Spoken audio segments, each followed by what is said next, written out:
All right, looks like we're live. Let me All just, right, looks like we're live. I don't need to hear myself, do I? All right, looks like we're live. Goodbye.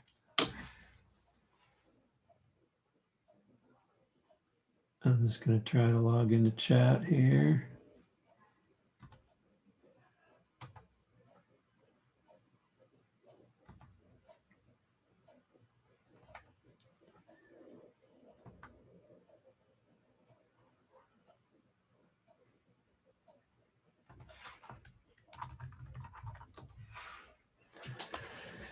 All right.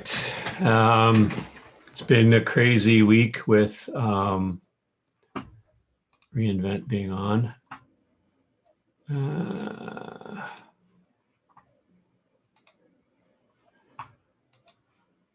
And Chester's joining us today. Chester, tell us a little bit about what you do. All right. Yeah, thanks for inviting me, Darwin. So Yeah. my name is Chester Chiku. I'm a technical account manager with GitLab, and I basically assist customers in helping them understand how to use and adopt GitLab and make sure that GitLab is adding business value to their particular use case or need as an organization. Awesome. And I'm a solutions architect. I do the same thing, but we do it at a different phase in customers' lives. Can you give us a little bit of light on that? How the SA and TAM roles are different?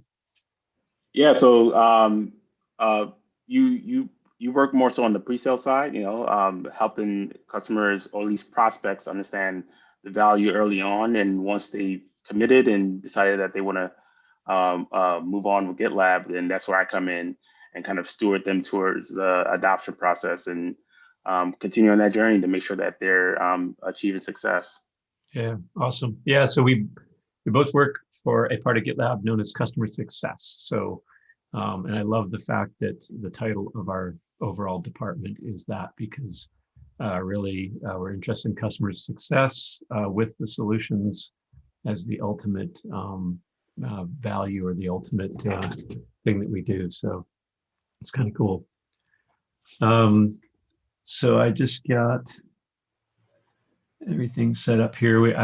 I'm using Restream, Chester. So then when I log in, the chat from both YouTube and Twitch can come into the same panel so I can see and respond. So I was just mentioning that reInvent is this week. So I've been giving some reInvent sessions. And there has been a variety of interesting things happening with reInvent, some cool announcements. What are some of the announcements that you were caught your attention, Chester? Yeah, I think I only caught a few, and I uh, might not be getting the exact features, the name of the capabilities that they announced correctly, but it was one centered around machine learning automation, and I think it was described as a solution that helps customers with the applications deployed in AWS maintain those applications if they were to go down. And so apparently AWS built a solution that is capable of automatically monitoring when the applications go down and understanding the issue and perform some root cause analysis and automatically remediate the problem and restores the application. And they've figured out a way to do this using machine learning solution that they developed. So Interesting. yeah, Yeah, that's awesome. So kind of like applying some intelligence to what's going on in the actual real environment. Eh? yeah, and yeah, just kind of we're seeing more and more uh, ML ops, it seems, right? So there are a lot of machine learning solutions that are doing some of the remediation and analysis work that a lot of SREs and sysadmins would be doing in a live environment. Awesome. One announcement I saw was that EKS is going um, open source and external. So all the value that AWS has added with their particular flavor of Kubernetes. They're going to allow that to run in your data center and in other clouds so that you can have kind of a minimal compatibility level of EKS and run workloads, on-prem in other clouds. And so that was an interesting move on their part. Yeah, yeah, and it seems like Amazon is serious about contributing to the open source community, and they just I didn't see that coming at all. Is it just EKS? Is it also ECS as well, or Just EKS. yes? Okay. ECS has a lot more dependencies on standard internal Amazon infrastructure. So ECS is sort of just like standing up a Docker cluster, but then all the ways of scaling and ingress and everything are the Amazon normal infrastructure. So ELBs against services and using traditional scaling to scale things. So in a way, ECS is a pre-Kubernetes, but it uses all already built, whatever it can reuse in the Amazon ecosystem, it reuses, where Kubernetes defines all of that as part of inside the cluster. So I think ECS would be not very possible to externalize. Yeah, another one I saw was everyone knows that Docker announced some throttling and requirement to pay for what they've been giving away for free is generous unlimited pulls to the entire world from Docker Hub. And so in response, Amazon now has Amazon ECR Public, which is basically the same idea as Docker Hub, but it's based on Amazon's ECR. And anyone who wants to can upload images by opening an Amazon account and configuring a few things. And then people can download those images. There's still going to be limits on bandwidth, but they vary. So if you're a completely anonymous customer, there's one limit. And then if you have a registered Amazon account that you're authenticating with, you get a higher limit. And then if you are pulling images from it to your internal to Amazon stuff, it's completely free, unlimited internal pulls. So interesting approach. I heard someone theorizing, and I think I agree with it, that all clouds will eventually have to do this so that their own customers can have kind of a cached container registry and be able to depend on that free capability to do unlimited pulls that has been there for so long. Yeah, yeah, it was a huge kind of shock to the industry when folks realized they can have those unlimited pulls from Docker Hub anymore, and folks are trying to figure out how to set up private registries and change proxy connections, and it caused a lot of disruption. Some heartburn, eh? So actually, we should probably just mention quickly that the GitLab feature, if we go into packages and registries, the container registry allows a proxy, or I guess it's really the dependency proxy. So the dependency proxy allows you to say, hey, there's this public feed, so you could point this at Docker Hub, and then you point to this feed or endpoint, container endpoint, and when you pull something, it goes and gets it from Docker Hub, but then it caches it. So every subsequent pull no longer goes out to Docker Hub or wherever the target registry is. So that's pretty cool. Sure. Last time we talked about a guided exploration that we built out around infrastructure as code, SAS scanning. So I'm just going to go revisit that solution. I've brushed it up a little bit since we went through it in as a live coding. So within here, I've added a README that kind of tells you about it. I've also found the company that makes Chekhov. I reached out to them with some improvements to the GitLab CI YAML that they were publishing for the world to use. And then I also asked them, do you have some, prototypically bad code, kind of like the goat apps of fame on the internet for doing security testing, and they do. They had this EKS YAML as well as this CFN GOAT, which is a CloudFormation template. It also handles Terraform. So now I have these bad ones inside of here. Also did some improvements to the code here. One of the things was I wanted to use this with a CloudFormation template deployment function or extension that I've been building over the course of this week for AWS reInvent. And one of the things it does is you can either detect what files to process, what CloudFormation YAMLs to process, or you can give a stipulated list. So what I've done is extended the same stipulated list variable in here. So what happens is if you don't even know this exists is it finds out, okay, you didn't give me a resolved template list. So then I'm going to go find all the templates. And basically it's using the same kind of command that Chekhov itself uses if you use the -d parameter or search the whole directory. And that is to go find all of these file types within the entire hierarchy. So this is a find command that basically does the same thing. Then it goes through that list, whether you gave it the list explicitly or it auto-discovered it, and it runs on each one. One of the interesting and unexpected improvements this gave was now each of the template files will have its own Chekhov JUnit output. Those will be collected as artifacts. So if you need to dig down into detail, you can.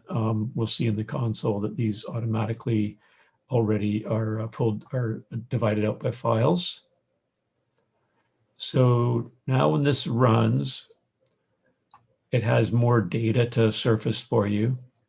So we'll go into this pipeline here, and we can see that 76 tests were run, 48 failures. And when we dig in, you can see the actual file name here. So this is for bad code TF, CFN, GOAT, YAML, and you can dig through each one and find out what all the challenges are, what tests passed and what tests failed.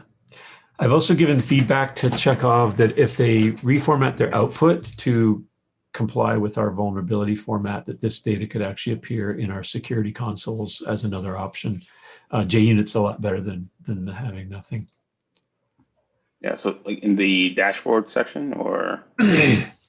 Yeah, so security dashboard would need the vulnerabilities YAML formatted the way that GitLab does. We publish that format.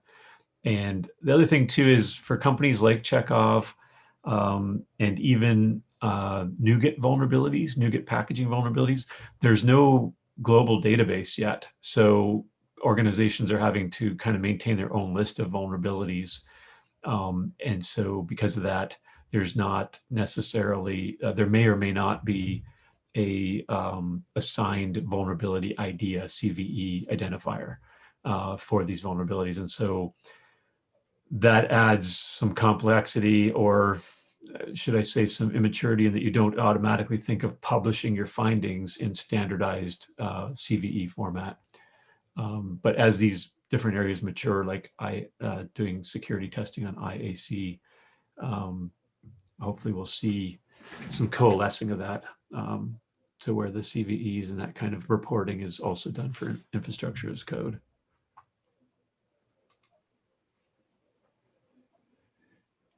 Briefly, this isn't really live coding in that I've been working it out throughout the week here as we've been working through reInvent. I have been able to spend some time with a CloudFormation deployer standardized template.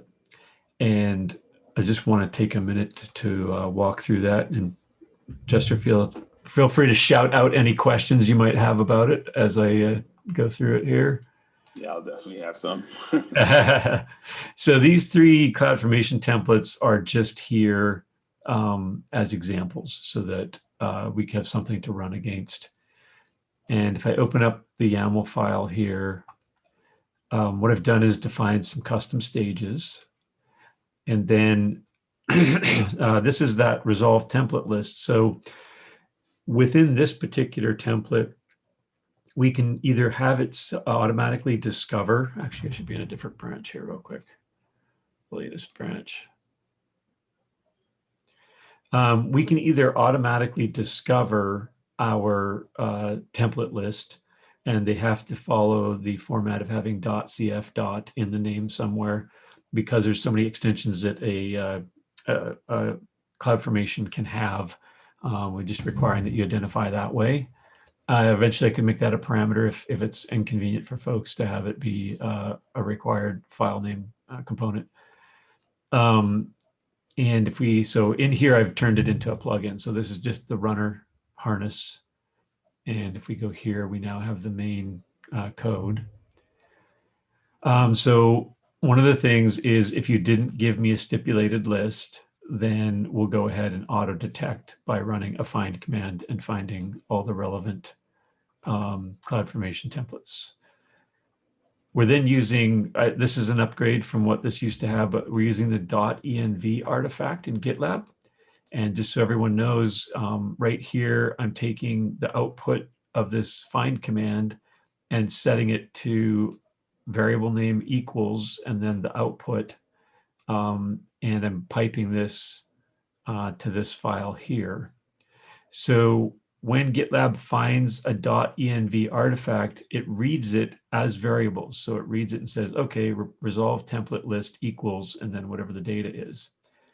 That then automatically gets inherited to every subsequent job, which is pretty cool. However, I could do that just by writing a shell script here and running that shell script in every other job. But doing it this way, I don't have to run that shell script.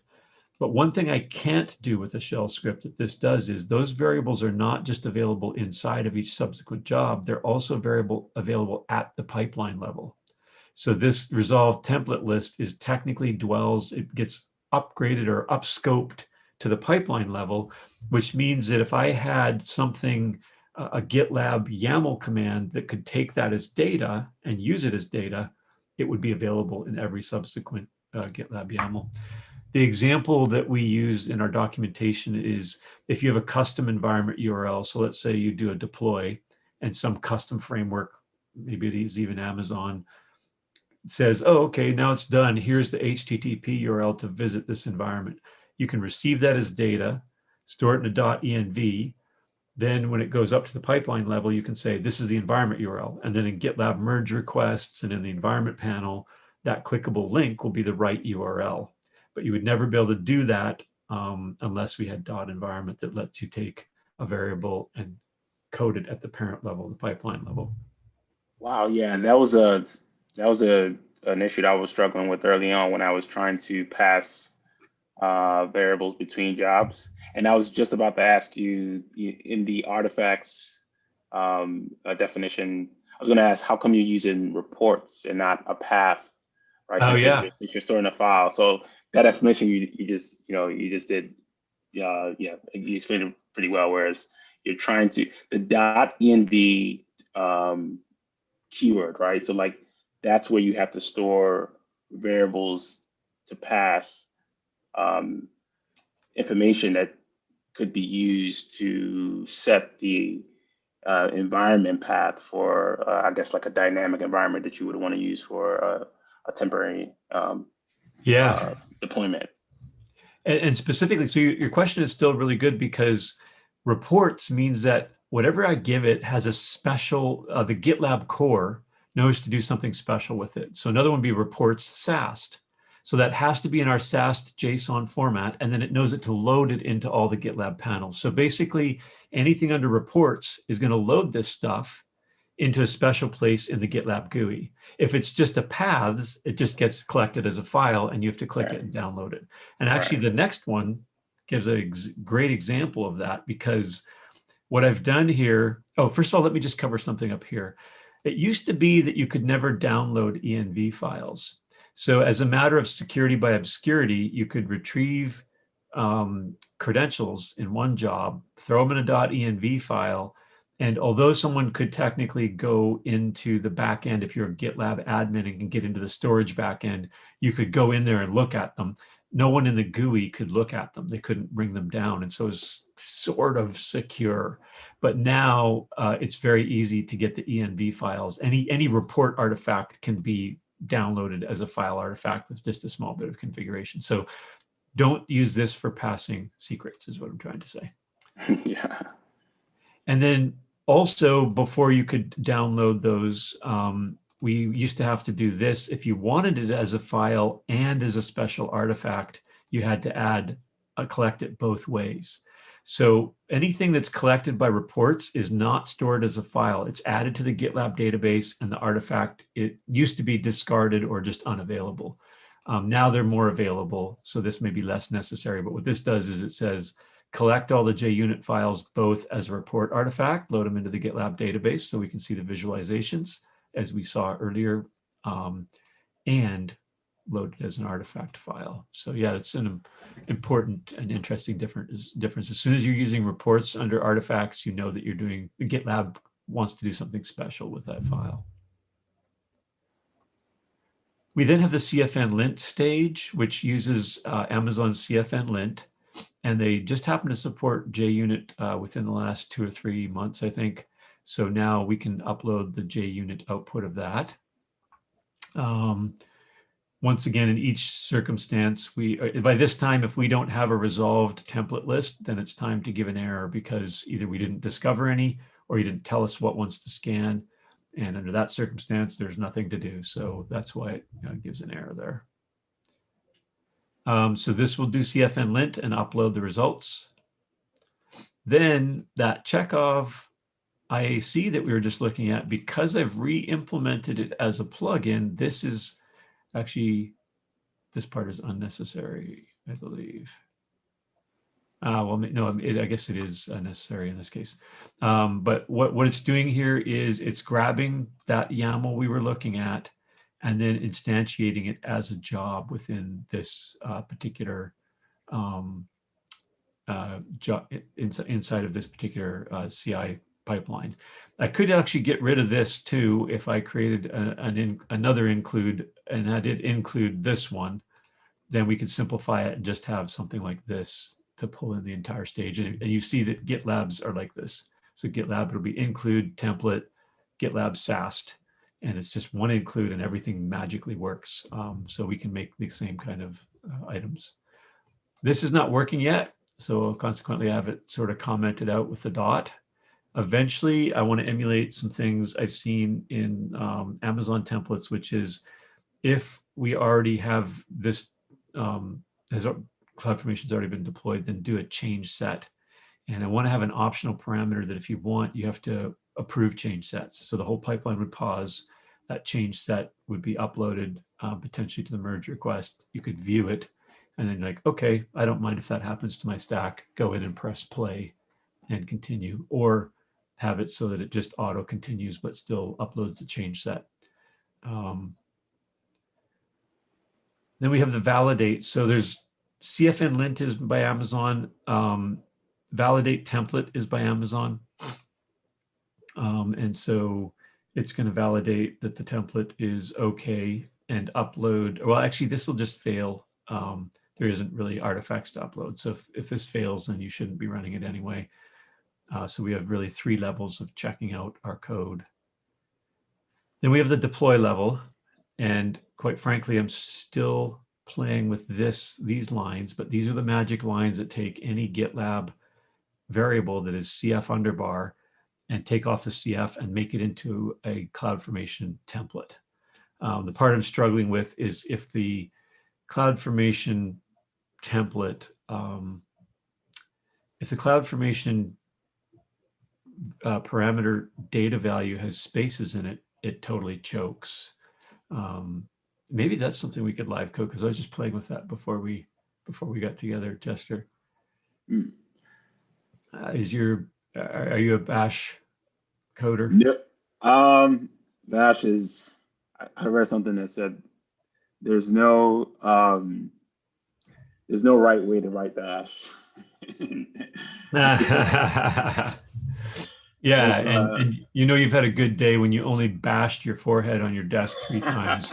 when doing your bash code. It's highly effective and it's highly efficient, Yeah, but it it's works. yeah, it's so sensitive to so many things. And so actually when I'm writing bash more than any other shell scripting language, I try to use the exact container. So here you can see I'm using a container that I built with the Amazon CLIs in it. And the Amazon CLIs, the Amazon Linux container I built them on does not have JQ, doesn't have tar. So I have to put all this stuff back on and I add some other things. But consequently, because I have it as a container, I can load it on my workstation and the exact bashisms, or if some containers you'll find only have shell, just SH, which acts differently. And so if you're going to use that container and run code in it, then you have to test like if statements are different in plain shell than they are in bash at certain, if you use advanced ones. And so it's really good with bash to make sure that you have a container that has the exact same version of the shell that you can then work with. All right, 1 second here, I've got something to make noise. Yeah, it stopped. Good. Yeah, so let's go back down here. So once I get this code ready, it'll be a little bit of gold code because it will be able to handle the CF parameter translation, including values with spaces. Right now, it handles all your data values as long as none of them have spaces, and it's actually creating, I ended up creating JSON fragment as input to the command because that's in some ways the most native way that AWS CLI works. Then we go down. Go ahead. I was going to say, what style of deployment are you supporting? Are you supporting all types of application stacks or formats, or is it being like familiar with AWS the Beanstalk Right. style of the deployment versus like if you're deploying like a Lambda function or other application architecture? So which style of deployment does this support? Yeah, so that's a great question. So Elastic Beanstalk has its own CLI. The thing is, a lot of the ones, so CloudFormation is kind of like the baseline. So you can do almost anything in CloudFormation. And then Elastic Beanstalk, CodeStar, serverless application model, they will actually, they abstract it more. So in serverless application model command line, you can say, add a RDS database for me, a couple parameters, boom, and it says, I changed your source code, you're ready to go. Guess what? You dig around, oh, there's some new CloudFormation templates. So all it's doing is abstracting Amazon's fundamental structure, which is CloudFormation. So most times a new Amazon service comes online, it has APIs for configuring it built in. That's kind of like a requirement because the whole idea behind Amazon is set stuff up without the GUI. So the infrastructure as code APIs are there. But then they have to develop the CloudFormation provider. So if you think of Terraform as providers, even within Amazon, they have to create a provider for CloudFormation on top of the configuration API for that service. So then CloudFormation is now your fundamental unit of infrastructure as code in Amazon. And then normally if there's another abstraction level like Elastic Beanstalk CLI, many times it's just manipulating CloudFormation if it's committing it to code. However, Elastic Beanstalk CLI also is basically manipulating, it can manipulate Elastic Beanstalk directly. So that's kind of the concept. It seems like going forward, Amazon's tacking more and more towards when you use an abstracted toolkit, it simply modifies your source, your infrastructure as code in your repository, and then deploys that. So consequently, the Amplify command line environment is an example of this. In fact, Amplify deploy, just you point it at a Git repository, and GitLab's one of the options. So you're technically at your workstation sitting there, add this, add that, add the other. It's not going out to Amazon and adding them, it's adding them to your source code. Then you say, SAM deploy, and all it's really doing is pushing a bunch of CloudFormation templates. So that's kind of a breakdown. I probably should have whiteboarded that. Would have been a better discussion. But yeah, so that's what's going on. However,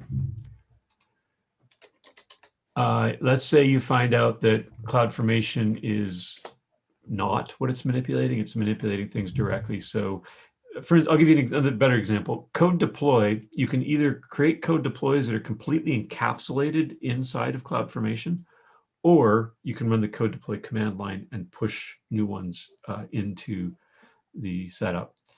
If we go to containers here, though, Amazon CLI tools and containers, this is a repository that I created that I've recently updated. It does a whole bunch of the CLIs. And notably, it's got this all-in-one, which is kind of big, and I might not be able to keep it compatible forever going forward, keeping everything working. Then I have shells and frameworks. So basically, if you need anything that does Node or Python, along with the Amazon CLI, then the Amazon CLI is in here. Notice too, all of them have PowerShell core and the AWS PowerShell commandlets. So whether you're a PowerShell shell scripting jockey or a Bash shell scripting jockey, you have both available. Then the AWS CLI is very simple. Here's the Elastic Beanstalk CLI, what I've included in that one. And then container CLIs, I've even included some stuff that's Kubernetes oriented. So that stuff down there, or actually all of this is Kubernetes oriented. And then a serverless CLI. Technically amplifies, not serverless, but I included it in there. And I just recently updated this to the AWS CLI 2.0. So version 2 is the CLI that's throughout all of these different containers. Nice. And the approach that we do for in the recent release, right, the 13.6 release, where we announced support and deployments through GitLab to AWS, did we end up segmenting out the different images for an EC2 deploy versus ECS deploy versus, and I think forget the last style of deployment that we do. But the design of that, I wonder if we split those images out into separate containers, or if we kind of binded them into one container. We didn't do all. Let's find out by actually exploring, and then others who have similar questions will kind of see how to explore this as well. So this page here, CI examples, if you click any of these examples, it takes you to the repository where our examples are stored. And any of these that are in here can be called with the template keyword across any GitLab instance on the planet. It comes here to gitlab.com, even if you have your own self-hosted setup. So if we want to look at what is GitLab doing with deploy, those are under jobs. And then there's some special things going on here. So we have our original deploy stage, but then a special subfolder. And under here, we have EC2 and ECS. So if we dig into these, we can see that a container is being used. It's called Cloud Deploy. And let's check if the other one's using Cloud Deploy as well. Oops, did I do ECS last time? Yeah, you just click, yeah. Oops, sorry.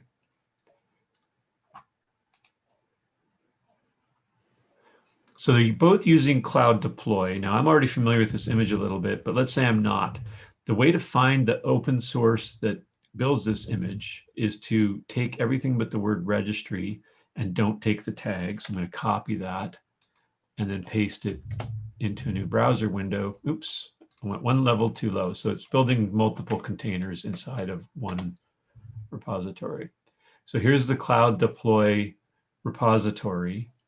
And then if we look in the YAML, we could get an idea of what it's building out and what it's putting on the Cloud Deploy container. It turns out we're trying to maintain a container that can deploy to all the clouds. We'll have to see if that will be possible going forward. But we can also, now that we're in this project, we can go see the container registry associated with it and see what images are out here. So there is an AWS EC2 breakout, a CloudFormation breakout. So it looks like there's some test branches going on here. So there are Cloud Deploy. Here's Cloud Deploy being developed, and different branches off of building Cloud Deploy. So it looks like there are people playing with some different ideas about what this image should look like. But basically, I guess it's the one image, and those are just different tags. So the repository I was showing you before, I'm actually building separate images, not just tags. Yeah, these are separate images. Okay. So EC2, and we could use this particular image by clicking here. It turns out Amazon for the longest time didn't have one either, which was unusual, but recently they brought one online. So if you go for Amazon/AWS-CLI, you get the official Amazon one. There's actually one, but it won't have a lot of the extra window dressing, like what it won't have necessarily a PowerShell in it, and it won't necessarily have, the linting tool in it. So those are value adds that I've put in here to try to make a more generic container usage.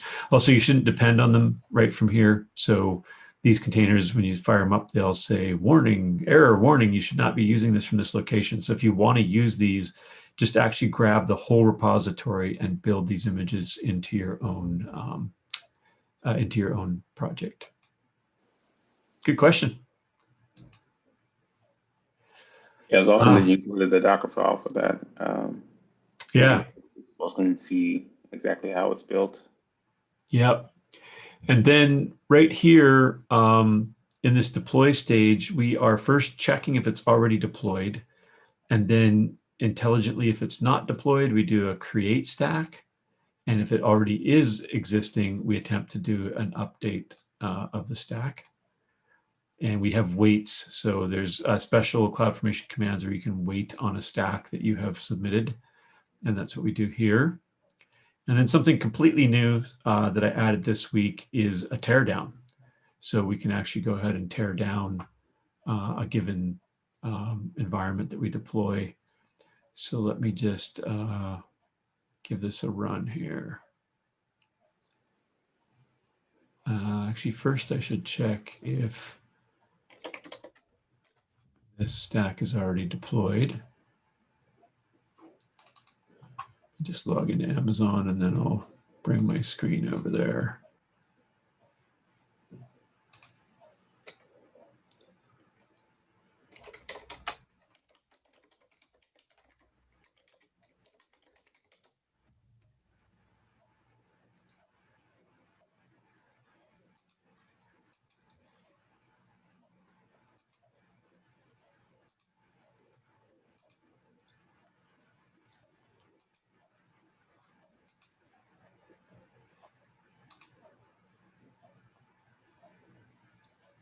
One second here, I gotta wait for my MFA to cycle. Okay, so we'll go to CloudFormation. And what I've done is sort of a knockoff of our environments capability. I plan to align this so that this recognizes GitLab environments natively and handles them the same way that our Auto DevOps does. But right now, it looks like I've already got this deployed. So I'm going to go into my pipelines. Is it the same branch? 23703. Yes. So create complete. So we should find it in our pipelines.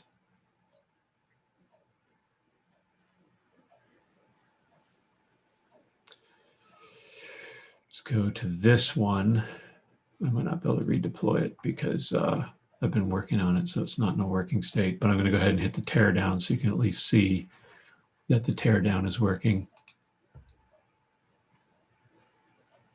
We'll follow along here because it takes a little while for the container to spin up, submit it to Amazon, and then for Amazon to work on it. But we should be able to go into the stack. And if we refresh it often enough, we should see it transition to delete in progress. It's a very small stack, so it occurs quickly. I'll wait till we at least see some log lines appear. would it be challenging to get those status to pull those status updates in terms of the getting a sense of the state of the environment, whether it's still deleting No resources problem. or Yeah, yeah. that's an interesting idea. So what you're saying is, if I understand you correctly, what if we, for each, oh, you know what? Is that Actually, I don't know if it is because I'm using Git. I'm not, I could be calling an API and saying, what's the status? What's the status? But like a polling? instead, yeah, instead I implemented it with these special wait commands that they have. So this is wait for stack delete to complete. So I don't get any feedback till it's complete, whether it fails or succeeds or whatever. But yeah, that especially in a large stack, that might be handy just to have it poll and be updating, checked status, current status. Yeah, you could even pull back the current status. And so if it's delete in progress for an hour, you'd see that in the right in the log. It's a great idea. I'm gonna try to work that in. Have you seen any implementation similar to that? Or I'm wondering if that API is even available from the Amazon side to Yeah, it constantly is. call. Yeah, I'm pretty sure it is because I've done it in different scenarios. So let's see, AWS Cloud Formation help. And we should get, no, what does it want? Says it'll give me help, but it's not giving me help. So let's resort to the web, AWS Cloud Formation. Let's say, well, we'll just do this. And then that's not CLI help, CLI help. I'm going to do this just to force it to find the CLI help. So here's create stack. And if I click it and then go right here and click back one level, it'll show me all the commands. So what should probably give me what we're looking for is describe stacks or describe stack. So create, yeah, describe is its list APIs. Let's see, list stacks. What I don't like about these is that some of the times they let you give it a name. Okay, we can't give it a name. Good. If you run it without a name, then it gives you every stack and its status, and it can take a really long time to come back. And so sometimes people do a bad implementation of list them all, and then I will filter it once I get them all. But whenever you can submit a filter, you should. So describe stack, stack name. If I know my stack name, then it only checks that one. So this should give me back, what the exact status is. In fact, I might have that in the error. Let me see. So status not equal to 0. Then so I'm capturing the update output right here from the delete stack. So I would just implement this same code right here, but use described stacks and then give it my stack name, just like this. And then I would be able to, output the results. So it should give me stuff like, it should give me information that's helpful, such as it's delete in progress. The reason this one has to be trapped is otherwise we get an error and we think, oh no, something bad has happened. But in reality, it's because we submitted a stack that's identical to the one that was submitted. So it's not going to do anything. And so then it's not really an error. It's an error in that you were intending to do something and thought it should do something and it didn't. But it's not an error in the sense that something went wrong with your deployment. So in the sense that the polling piece, right, is the interval of how often you would poll cloud AWS. I wonder if they have like rate limits in. Good question. Yeah. Yeah, all describe APIs have rate limiting. So if you were to implement something like this, And that's why like this approach, if you just want the final status, is not going to hit rate limits because you're telling it to don't tell me what's going on until you're done. So yeah, if you were to implement this template broadly and at a given moment in time, and I've worked in development accounts that are this big that this does happen, that, you know, even if describe stacks allows 100 checks per second, you still hit the limit with this kind of stuff. But yeah, it could be. Here we have delete complete.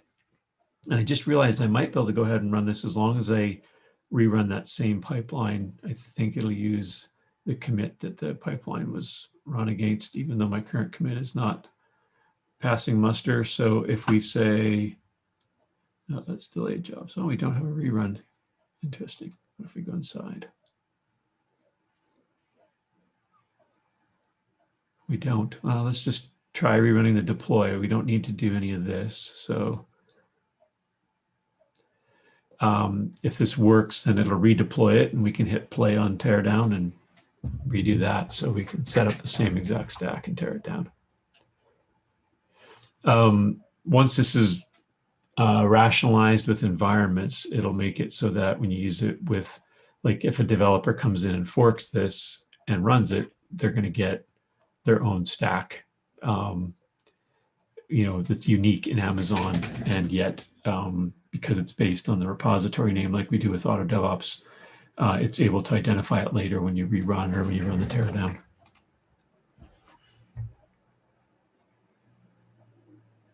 Okay, so we're waiting. So it did receive our request.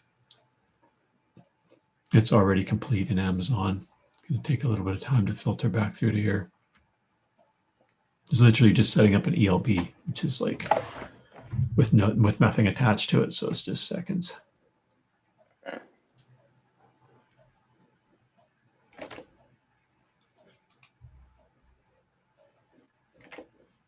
Job succeeded. Step back one. So now this succeeded and our stack is deployed. It no longer says pause here because, you know, we reran this stage. So now if I run this, I should tear it down.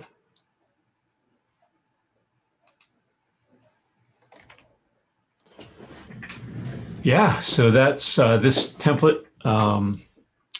The teardown is new, and then I'm eventually going to get the environment squared away. The other thing that Chester I've been doing is trying to get these to be Auto DevOps compatible so that the examples are Auto DevOps compatible. If people are using some or all of our Auto DevOps componentry, that these kind of plugins work naturally. So one of the things I would want to do is go in and say, if you're not running code quality, then don't run lint. And if you're not running SAST, if you've disabled GitLab SAST through the variable, it won't run this SAST either. And then if you hook this in, you won't be saying, I told you not to run SAST, but you're still running it, even though it's not part of our componentry. So, yeah, I mean, it was one of the tough parts of Auto DevOps is that the piece where you're dynamically creating not only the server resources, but also the networking pieces as well, right? yeah, so the infrastructure is code, yeah. Yeah, and so in Kubernetes, we're using the control plane, which is pretty smart and efficient at creating and destroying the internal Kubernetes infrastructure to deploy an application. But when you do it with CloudFormation and that, you have to create a harness. Well, so actually, there's not much difference between what I'm doing here and Auto DevOps, except that Auto DevOps has been created by someone who has deep Helm, kube control, and Kubernetes knowledge. So they make the harness code inside of GitLab be smart and idempotent and always check, don't assume that something's not already deployed, and then properly abstract things with the concept of environments. So I'm just basically taking the same methodology and applying it to CloudFormation to be smart, assume that the stack might already be deployed, so let's check if it exists. Once I get the change sets working, it'll be even better. It'll be more compliant with a proper CloudFormation workflow. because change sets are how you really should make changes to CloudFormation, because you can check if it's going to do something bad, like dump and reload the database, and you have like, a petabyte of data in there. You're like, that's going to take like a week. I don't think we're going to do that. Yeah. Yeah, so hopefully this will be helpful. I'm going to eventually make it into a full guided exploration with a proper README about what it's doing. I've already made it so it can be used as a component by separating out the actual working code from a given GitLab CIM. So. And will it follow the GitLab flow as well? Merge from the main branch, dynamically create an environment, and when you merge back in, it'll destroy that environment and close that loop. You're reading my mind. I want to do that. So I still have to figure out how Auto DevOps does it. But what you're referencing, our listeners probably like to know this. So in GitLab, when you're on the default branch, it's the production environment. And when you create a branch, it creates an isolated environment, which this code is currently doing. But also, Auto DevOps is smart enough that if you say, "Oh, okay, this branch is good to go," merge it. It's smart enough to come back and push that tear down button and destroy the environment you no longer need because you've merged the branch. And so, yes, I would love to do that, and I'm looking forward to figuring out how that actually works. Actually, I should be being a better development citizen here. And you had mentioned consider polling CloudFormation and giving log updates. And that's a good call out, Chester, because a lot of times we have super simplistic test scenarios like I do here, what I call hello world scenarios. And we never see that in the real world, if this is going to run for 2 hours, well, then, I would like to see some activity to know that it's not dead in the water, right? So yeah. That's a great call out. The other thing too is we have a 1 hour job timeout. So maybe I'll just put in about job timeouts. So either document that you have to increase that or automatically increase it somehow, I'm not sure. And then the one that you called out that I already had in my mind was destroy dynamic environment upon branch merge.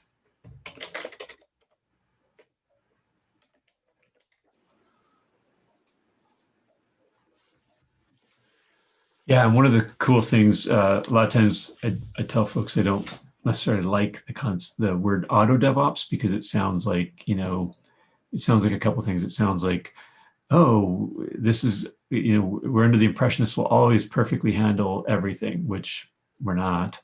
But then also people tend to think, well, if it's not auto DevOps, then I got to drop to the ground and start coding from scratch.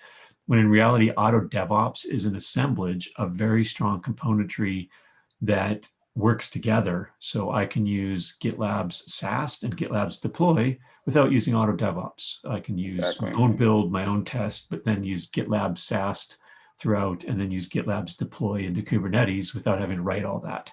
And sometimes I think that we can do a better job of letting customers know that it's really robust componentry underneath auto DevOps. Yeah, and it seems like that's the direction we're heading towards, right? Because one of the PMs is working on kind of like the 3-year journey for our kind of CI campaign and the evolution of auto DevOps is to basically start from where the customers are at, right? So if they have a simple node application that doesn't have a lot of bells and whistles, and all they care about is being able to deploy the application to an environment, they just have that, the auto deploy element be part of the CI. And then as the project matures and they want to include code quality scans and security scans, then it's just another component that you add to that initial CI, Yeah. right? So like, you don't want the whole kitchen sink early on. You just want the one piece that solves your most immediate problem. Yeah, it's a great point. Great point. You can work your way up. Um, yeah, absolutely. And then the other thing that I point out to folks too is like, for instance, our most advanced security tooling is in the highest price tier. And so sometimes folks can't approach that right away because they need time to get the rest of the CI working. But I like to point out that you can call up GitLab and in minutes have completely ready to go DevSecOps, including getting those security vulnerabilities right in front of developers so that they think of security as just another bug they need to fix. And so being on the GitLab platform, even if you can't currently justify the security tooling or advanced licenses, is a great place to be because something that might take you months or years to get done, you can do just by making a phone call and changing your license. I had one customer describe that they bought a tool, stood it up in a separate, it was its own thing, and they attached it to the source code system. But developers would have to go into that tool to see the results and then go back into their coding tool and fix things. And even though they fully paid the product, deployed it, got it running, patching it, upgrading it, it took them 2 years to change developer habits to go and actually check that regularly. So that's an example of process friction that completely disappears with the way GitLab approaches it.